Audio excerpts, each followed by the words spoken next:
What if your loved one was on the waiting list, waiting for that call that could save their life? I'm here to persuade you about why being an organ donor should be mandated. According to liveonnewyork.org, one person can save up to 8 lives in a single donation. First, I'm going to tell you about how it can save lives, and then I will explain that your quality of care will not be affected. And finally, I will discuss a little bit about how there is no cost to be a donor. Organ donation is the process of surgically removing an organ or tissue from one person and transplanting it to another person. You can not only save lives directly with organ donation, but also indirectly. Saving lives directly would be that your actual organ will be placed into another living person.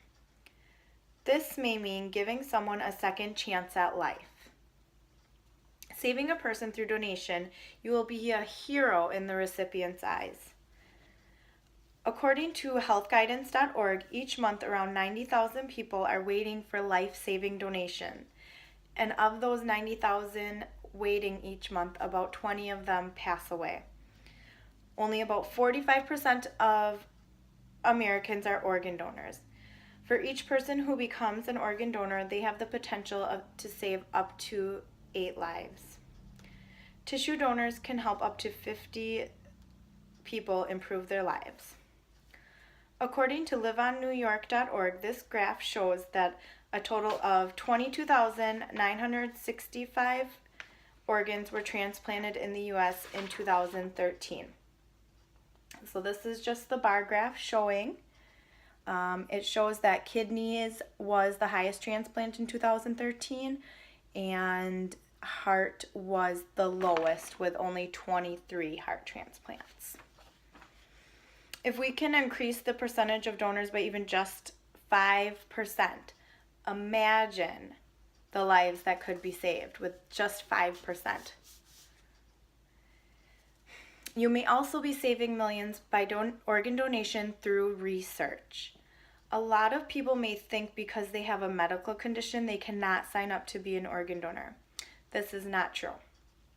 At the time of death, medical facilities will determine if their organs would be viable for another person. Even if your organs are not able to be used to save a life, it could be used for research. If your organs are not able to be used for one reason or another, they can be donated to research and could find cures for numerous illnesses. The more organ donors there are, the more research is able to be done, and then with more research being done, the more advances we will be able to make in the future. Organ donation can save lives in many ways. Just because you will be listed as a donor, it does not mean your quality of care will be affected at all. Quality of care in no way can be different just because you are a donor. When you are in front of a physician, you are the most important person at that time, whether you are a donor or not. Organdonor.gov says donation does not become an option until all life-saving methods have failed.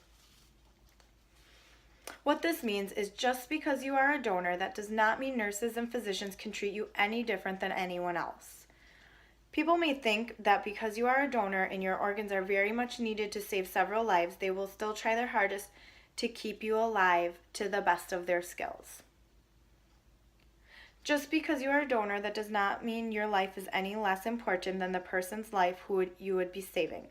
It is just an amazing thing to do when by chance your organs could be used to save someone's life. Now that we've touched base on saving lives and your quality of care, let's look at who covers the cost. So who is responsible for the cost? It is no cost to the donor whatsoever. Most insurance companies will cover the costs of the donation so that it is not placed on a family member or the deceased. The donation process would be covered by the recipient that would be the receiving donation. Organdonor.gov states there is no cost to donors or their families for organ or tissue donation. There is no cost incurred by the donor, so have you changed your mind yet? I've told you why organ donation should be mandatory, how it won't affect the care you are receiving at hospitals, and a little bit about who pays for the donation. I think organ donation should be mandatory. It is said that through an eye donation, a blind person can regain their eyesight. How amazing would that be if you knew somebody who gave their eyes or their organs up and it was them who saved their eyesight? I think that's pretty amazing. I know once you're passed, you wouldn't be able to know what happened to your organs, but knowing the possibilities of what could happen with your organs is what should change your mind. And the person on the receiving end of an organ donation, their life would truly be changed. I always say, if you're not using your organs, why not let somebody else who can?